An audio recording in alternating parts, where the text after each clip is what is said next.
ਅੱਜ ਗੁਰਪੁਰਬ ਦਾ ਪਾਵਨ ਦਿਹਾੜਾ ਔਰ ਇਸ ਦਿਹਾੜੇ ਦੇ ਉੱਪਰ ਕਾਂਗਰਸ ਦਾ ਜੱਥਾ ਵੀ ਸਿੱਧੇ ਤੌਰ ਤੇ ਗੁਰਦੁਆਰਾ ਸ਼੍ਰੀ ਕਰਤਾਰਪੁਰ ਸਾਹਿਬ ਜਾ ਰਿਹਾ ਹੈ। ਡਾਕਟਰ ਰਾਜਕੁਮਾਰ ਵੇਰਕਾ ਕੈਬਨਿਟ ਵਜ਼ੀਰ ਸਾਡੇ ਨਾਲ ਨੇ। ਵੇਰਕਾ ਸਾਹਿਬ, ਗੁਰਪੁਰਬ ਦੀਆਂ ਵਧਾਈਆਂ ਹੋਣ। ਸਭ ਪਹਿਲੇ ਤੇ ਗੁਰਪੁਰਬ ਦੀਆਂ ਸਾਰੇ ਦੇਸ਼ ਵਾਸੀਆਂ ਨੂੰ ਬਹੁਤ ਬਹੁਤ ਮੁਬਾਰਕ। ਅੱਜ ਮੈਂ ਜਾ ਰਿਹਾ ਮੱਥਾ ਟੇਕਣ ਵਾਸਤੇ ਕਰਤਾਰਪੁਰ ਸਾਹਿਬ। ਅੱਜ ਬਾਬੇ ਨਾਨਕ ਦਾ ਦਿਨ ਹੈ ਔਰ ਇਹ ਜਾ ਕੇ ਉੱਥੇ ਬੇਨਤੀ ਗੋਦੜੀ ਕਰਨ ਜਾ ਰਹੇ ਹਾਂ ਕਿ ਜਿਹੜਾ ਲੋਕਾਂ ਦਾ ਪੀਪਲ ਟੂ ਪੀਪਲ ਕੰਟੈਕਟ ਹੈ, ਪੰਜਾਬ 'ਚ ਚੜ੍ਹਦੇ ਵਾਲੇ ਪਾਸੇ ਦੇ ਆ ਜਾਂ ਲਹਿੰਦੇ ਵਾਲੇ ਪਾਸੇ ਦੇ, ਇਹ ਇੱਕ ਦੂਸਰੇ ਨੂੰ ਮਿਲਣ ਤੇ ਤਰਸਦੇ ਆ। ਇਹ ਦੋਵਾਂ ਸਰਕਾਰਾਂ ਨੂੰ ਅਕਲ ਆਉਣੀ ਚਾਹੀਦੀ ਹੈ ਤੇ ਆਪਣੇ ਆਪਣੇ ਭਲੇ ਵਾਸਤੇ ਇਹ ਸਰਕਾਰਾਂ ਨੂੰ ਮਾਨਵਤਾ ਦੇ ਭਲੇ ਲਈ ਕੰਮ ਕਰਨਾ ਚਾਹੀਦਾ ਤੇ ਸਾਜ਼ਿਸ਼ਾਂ ਨਹੀਂ ਕਰਨੀਆਂ ਚਾਹੀਦੀਆਂ। ਡਰੋਨ, ਕਦੀ ਤੁਸੀਂ ਸਮੈਕ ਭੇਜ ਦਿਓ, ਕਦੀ ਹਥਿਆਰ ਭੇਜ ਦਿਓ, ਇਹਨਾਂ ਚੀਜ਼ਾਂ ਤੋਂ ਬਾਅਦ ਆ ਕੇ ਸਮਾਜ ਭਲਾਈ ਤੇ ਲੋਕ ਭਲਾਈ ਦੇ ਕੰਮਾਂ 'ਚ ਅੱਗੇ ਵਧਣਾ ਚਾਹੀਦਾ। ਬਿਲਕੁਲ, ਲੋਕ ਭਲਾਈ ਦੀ ਤੁਸੀਂ ਗੱਲ ਕੀਤੀ, ਸਰਬਤ ਦੇ ਭਲੇ ਦੀ ਗੱਲ ਕੀਤੀ, ਲੇਕਿਨ ਅੱਜ ਪ੍ਰਧਾਨ ਮੰਤਰੀ ਮੋਦੀ ਦੀ ਤਰਫੋਂ ਕਿਹਾ ਗਿਆ ਕਿ ਖੇਤੀ ਕਾਨੂੰਨ ਜਿਨ੍ਹਾਂ ਨੂੰ ਲੈ ਕੇ ਪਿਛਲੇ 11 ਮਹੀਨੇ ਤੋਂ ਕਿਸਾਨ ਜਿਹੜੇ ਨੇ ਦਿੱਲੀ ਦੀ ਵਰੂਹਾਂ ਤੇ ਬੈਠੇ ਸੀ, ਉਹ ਖੇਤੀ ਕਾਨੂੰਨ ਕਹਿੰਦੇ ਆਪਾਂ ਵਾਪਸ ਲੈ ਲਾਂਗੇ। ਬਈ ਮੈਂ ਤੁਹਾਨੂੰ ਇਹ ਗੱਲ ਕਹੀ ਹੈ ਕਿ ਜੁਮਲੇਬਾਜ਼ੀ ਹੈ ਪ੍ਰਧਾਨ ਮੰਤਰੀ ਦੀ। ਉਹਨੂੰ ਡਰ ਪੈ ਗਿਆ ਹੀ, ਹਿਮਾਚਲ 'ਚ ਲੋਕਾਂ ਮੰਨਿਆ ਕਿ ਨਹੀਂ, ਚਾਰੇ ਕਾਨੇ ਚਿੱਤ ਕੀਤੇ ਨਾ ਬੀਜੇਪੀ ਦੇ, ਤੇ ਹੁਣ ਡਰ ਗਿਆ ਹੀ ਉਹ ਕਿ ਜਿਹੜੀਆਂ ਬਾਕੀ ਸਟੇਟਾਂ 'ਚ ਇਲੈਕਸ਼ਨ ਹੋਣੇ ਆ ਉਹਨਾਂ ਨੂੰ ਪਤਾ ਹੈ ਕਿ ਉੱਥੇ ਵੀ ਜ਼ਮਾਨਤਾਂ ਜ਼ਬਤ ਹੋਣੀਆਂ। ਆਪਣੀ ਜ਼ਮਾਨਤਾਂ ਨੂੰ ਬਚਾਉਣ ਵਾਸਤੇ ਪ੍ਰਧਾਨ ਮੰਤਰੀ ਨੇ 22 ਵਾਸਤੇ ਜੁਮਲਾ ਔਰ ਇਹ ਬਾਅਦ 'ਚ ਤੂੰ ਕੌਣ ਤੇ ਮੈਂ ਕੌਣ। ਜੇ ਪ੍ਰਧਾਨ ਮੰਤਰੀ ਅੱਜ ਦੇ ਦਿਨ ਬਾਬੇ ਨਾਨਕ ਦੇ ਦਿਨ ਕਲਪਨਾ ਕਰਨਾ ਚਾਹੁੰਦੇ ਆ, ਪਹਿਲੇ ਦੇਸ਼ ਦੇ ਲੋਕਾਂ ਕੋਲੋਂ ਮਾਫੀ ਮੰਗਣ ਗਲਤੀ ਦੀ, ਫਿਰ ਉਹਦੇ ਬਾਅਦ ਜਿਹੜੇ 700 ਕਿਸਾਨਾਂ ਨੇ ਸ਼ਹਾਦਤ ਦਿੱਤੀ ਹੈ ਉਹਨਾਂ ਦੇ ਪਰਿਵਾਰਾਂ ਨੂੰ 1-1 ਕਰੋੜ ਰੁਪਇਆ ਮੁਆਵਜ਼ਾ ਦੇਵੇ। ਜਿਹੜੀਆਂ ਸਟੇਟਾਂ ਦਾ ਰੈਵਨਿਊ ਨੁਕਸਾਨ ਹੋਇਆ, ਕੇਂਦਰ ਸਰਕਾਰ ਭਰੇ ਆਪਣੇ ਉੱਪਰ। ਔਰ ਦੂਸਰੀ ਗੱਲ, ਜਿਹੜੇ ਲੋਕਾਂ ਦਾ, ਵਪਾਰੀਆਂ ਦਾ ਨੁਕਸਾਨ ਹੋਇਆ, ਆਮ ਲੋਕਾਂ ਦਾ ਨੁਕਸਾਨ ਹੋਇਆ, ਕੇਂਦਰ ਸਰਕਾਰ ਨੂੰ ਉਹਦੇ ਉੱਪਰ ਆਪਣੇ ਉੱਪਰ ਲੈਣਾ ਚਾਹੀਦਾ ਔਰ ਜੁਮਲੇਬਾਜ਼ੀ, ਨਾਟਕਬਾਜ਼ੀ ਬੰਦ ਹੋਣੀ ਚਾਹੀਦੀ। ਵੇਰਕਾ ਸਾਹਿਬ, ਹੁਣ ਕੈਪਟਨ ਸਾਹਿਬ ਕਹਿ ਰਹੇ ਨੇ ਕਿ ਖੇਤੀ ਕਾਨੂੰਨ ਰਿਪੀਲ ਹੋ ਜਾ ਰਹੇ ਨੇ ਤੇ ਇਸ ਕਰਕੇ ਅਸੀਂ ਬੀਜੇਪੀ ਦੇ ਨਾਲ ਪੰਜਾਬ ਦੇ ਵਿੱਚ ਸੀਟ ਸ਼ੇਅਰਿੰਗ ਕਰਾਂਗੇ। ਬਈ ਮੈਂ ਤੁਹਾਨੂੰ ਇਹ ਕਿਹਾ ਕਿ ਜੋ ਮਰਜ਼ੀ ਸ਼ੇਅਰਿੰਗ ਕਰਨ, ਲੇਕਿਨ ਲੋਕਾਂ ਨੇ ਕੋਈ ਸ਼ੇਅਰਿੰਗ ਨਹੀਂ ਕਰਨੀ ਇਹਨਾਂ ਦੇ ਨਾਲ। ਲੋਕਾਂ ਨੇ ਮੰਨਣਾ ਹੀ ਬੁਰੀ ਤਰ੍ਹਾਂ ਨਾਲ। ਦੋ ਫੈਸਲੇ ਹੋਏ, ਕਰਤਾਰਪੁਰ ਕੋਰੀਡੋਰ ਖੋਲਣ ਦਾ ਫੈਸਲਾ ਹੋਇਆ ਔਰ ਹੁਣ ਖੇਤੀ ਕਾਨੂੰਨਾਂ ਦਾ। ਬੀਜੇਪੀ ਪੰਜਾਬ ਦੇ ਵਿੱਚ ਆਪਣੀ ਜ਼ਮੀਨ ਤਲਾਸ਼ਣੀ ਸ਼ੁਰੂ ਕਰ ਚੁੱਕੀ ਹੈ 2022 ਤੋਂ ਪਹਿਲਾਂ ਹੀ। ਮੈਂ ਤੁਹਾਨੂੰ ਇਹ ਕਿਹਾ ਜ਼ਮੀਨ ਹੈਗੀ ਨਹੀਂ, ਉਹਨਾਂ ਦੇ ਥੱਲੇ ਪੈਰ ਹੀ ਨਹੀਂ ਹੈਗੇ ਤੇ ਜ਼ਮੀਨ ਕਿੱਥੋਂ ਆਣੀ ਆ?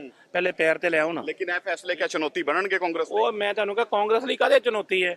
ਉਹ ਚੁਣੌਤੀ ਉਹਨਾਂ ਦੇ ਜਿਹੜੇ ਫਰਾਡ ਕਰ ਰਹੇ, ਝੂਠ ਬੋਲ ਰਹੀ, ਉਹਨਾਂ ਲਈ ਚੁਣੌਤੀ ਹੈ। ਉਹਨਾਂ ਲਈ ਚੁਣੌਤੀ ਜਿਹੜੇ ਫਰਾਡ ਬੰਦਿਆਂ ਦਾ ਸਾਥ ਦੇਣ ਜਾ ਰਹੀ, ਜਿਹੜਾ ਉਹਨਾਂ ਨਾਲ ਸਮਝੌਤਾ ਕਰਨ ਜਾ ਰਹੀ, ਉਹਨਾਂ ਲਈ ਚੁਣੌਤੀ। ਉਹ ਅੱਜ ਗੁਰਪੁਰਬ ਦਾ ਪਾਵਨ ਦਿਹਾੜਾ ਔਰ ਇਸ ਦਿਹਾੜੇ ਦੇ ਉੱਪਰ ਕਾਂਗਰਸ ਦਾ ਜੱਥਾ ਵੀ ਸਿੱਧੇ ਤੌਰ ਤੇ ਗੁਰਦੁਆਰਾ ਸ਼੍ਰੀ ਕਰਤਾਰਪੁਰ ਸਾਹਿਬ ਜਾ ਰਿਹਾ ਹੈ। ਡਾਕਟਰ ਰਾਜਕੁਮਾਰ ਵੇਰਕਾ ਕੈਬਨਿਟ ਵਜ਼ੀਰ ਸਾਡੇ ਨਾਲ ਨੇ।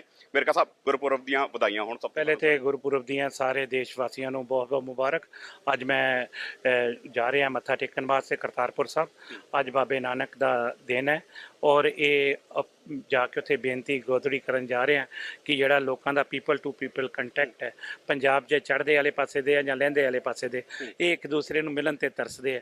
ਇਹ ਦੋਵਾਂ ਸਰਕਾਰਾਂ ਨੂੰ ਅਕਲ ਆਉਣੀ ਚਾਹੀਦੀ ਹੈ ਤੇ ਆਪਣੇ ਆਪਣੇ ਭਲੇ ਵਾਸਤੇ ਇਹ ਸਰਕਾਰਾਂ ਨੂੰ ਮਾਨਵਤਾ ਦੇ ਭਲੇ ਲਈ ਕੰਮ ਕਰਨਾ ਚਾਹੀਦਾ ਤੇ ਸਾਜ਼ਿਸ਼ਾਂ ਨਹੀਂ ਕਰਨੀਆਂ ਚਾਹੀਦੀਆਂ। ਡਰੋਨ, ਕਦੀ ਤੁਸੀਂ ਸਮੈਕ ਭੇਜ ਦਿਓ, ਕਦੀ ਹਥਿਆਰ ਭੇਜ ਦਿਓ, ਇਹਨਾਂ ਚੀਜ਼ਾਂ ਤੋਂ ਬਾਅਦ ਆ ਕੇ ਸਮਾਜ ਭਲਾਈ ਤੇ ਲੋਕ ਭਲਾਈ ਦੇ ਕੰਮਾਂ 'ਚ ਅੱਗੇ ਵਧਣਾ ਚਾਹੀਦਾ। ਬਿਲਕੁਲ, ਲੋਕ ਭਲਾਈ ਦੀ ਤੁਸੀਂ ਗੱਲ ਕੀਤੀ, ਸਰਬਤ ਦੇ ਭਲੇ ਦੀ ਗੱਲ ਕੀਤੀ, ਲੇਕਿਨ ਅੱਜ ਪ੍ਰਧਾਨ ਮੰਤਰੀ ਮੋਦੀ ਦੀ ਤਰਫੋਂ ਕਿਹਾ ਗਿਆ ਕਿ ਖੇਤੀ ਕਾਨੂੰਨ ਜਿਨ੍ਹਾਂ ਨੂੰ ਲੈ ਕੇ ਪਿਛਲੇ 11 ਮਹੀਨੇ ਤੋਂ ਕਿਸਾਨ ਜਿਹੜੇ ਨੇ ਦਿੱਲੀ ਦੀ ਵਰੂਹਾਂ ਤੇ ਬੈਠੇ ਸੀ, ਉਹ ਖੇਤੀ ਕਾਨੂੰਨ ਕਹਿੰਦੇ ਆਪਾਂ ਵਾਪਸ ਲੈ ਲਾਂਗੇ। ਬਈ ਮੈਂ ਤੁਹਾਨੂੰ ਇਹ ਗੱਲ ਕਹੀ ਹੈ ਕਿ ਜੁਮਲੇਬਾਜ਼ੀ ਹੈ ਪ੍ਰਧਾਨ ਮੰਤਰੀ ਦੀ।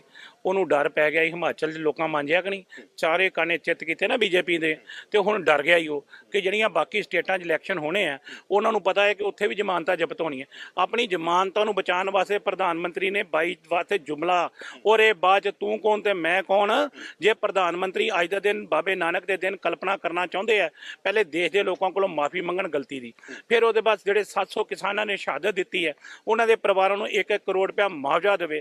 ਜਿਹੜੀਆਂ ਸਟੇਟਾਂ ਦਾ ਰੈਵਨਿਊ ਨੁਕਸਾਨ ਹੋਇਆ, ਕੇਂਦਰ ਸਰਕਾਰ ਭਰੇ ਆਪਣੇ ਉੱਪਰ।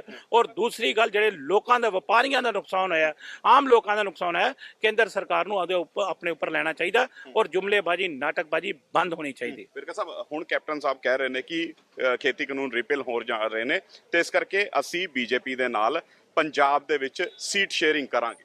ਬਈ ਮੈਂ ਤੁਹਾਨੂੰ ਇਹ ਕਿਹਾ ਕਿ ਜੋ ਮਰਜ਼ੀ ਸ਼ੇਅਰਿੰਗ ਕਰਨ, ਲੇਕਿਨ ਲੋਕਾਂ ਨੇ ਕੋਈ ਸ਼ੇਅਰਿੰਗ ਨਹੀਂ ਕਰਨੀ ਇਹਨਾਂ ਦੇ ਨਾਲ। ਲੋਕਾਂ ਨੇ ਮੰਨਣਾ ਹੀ ਬੁਰੀ ਤਰ੍ਹਾਂ ਨਾਲ। ਦੋ ਫੈਸਲੇ ਹੋਏ, ਕਰਤਾਰਪੁਰ ਕੋਰੀਡੋਰ ਖੋਲਣ ਦਾ ਫੈਸਲਾ ਹੋਇਆ ਔਰ ਹੁਣ ਖੇਤੀ ਕਾਨੂੰਨਾਂ ਦਾ। ਬੀਜੇਪੀ ਪੰਜਾਬ ਦੇ ਵਿੱਚ ਆਪਣੀ ਜ਼ਮੀਨ ਤਲਾਸ਼ਣੀ ਸ਼ੁਰੂ ਕਰ ਚੁੱਕੀ ਹੈ 2022 ਤੋਂ ਪਹਿਲਾਂ ਹੀ।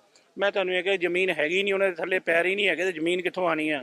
ਪਹਿਲੇ ਪੈਰ ਤੇ ਲੈ ਆਓ ਨਾ। ਲੇਕਿਨ ਇਹ ਫੈਸਲੇ ਕਿਆ ਚੁਣੌਤੀ ਬਣਨਗੇ ਕਾਂਗਰਸ ਲਈ? ਉਹ ਮੈਂ ਤੁਹਾਨੂੰ ਕਿਹਾ ਕਾਂਗਰਸ ਲਈ ਕਾਹਦੇ ਚੁਣੌਤੀ ਹੈ?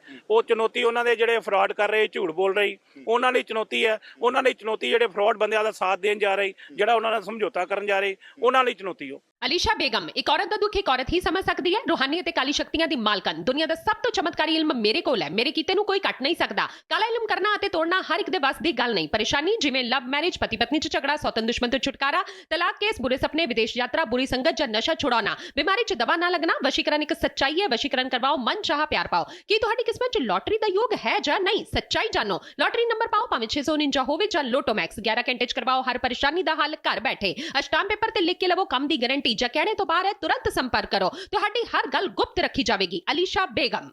वर्ल्ड फेमस बाबा सलीम खान 21 बार गोल्ड मेडलिस्ट। सारियां थावां तो निराश ਅਤੇ ਮਾयूस होने वाले एक बार फोन जरूर करो। जिवें चाहोगे उवें होएगा। It's my promise, immediately result, open challenge. इल्मां दे माहिर A to Z समस्यावां दा फोन ते घर बैठे करवाओ हल। वशीकरण ਅਤੇ मुठ करनी, लव मैरिज, सौतन ਅਤੇ दुश्मन तो छुटकारा, पक्का काम पक्का हल, 101% गारंटी, अष्टाम पेपर समेत। सब तो पहला काम करन दा वादा, नौकरी, प्रमोशन, कारोबार च परेशानी, घर च झगड़ा, कोर्ट केस, तलाक, प्रॉपर्टी झगड़ा, पति पत्नी च अनबन, जादू टोना, मनमोहनी वशीकरण करवाओ ਜਾਂ तोड़वाओ, रुस्से ਨੂੰ ਮਨਾਉਣਾ।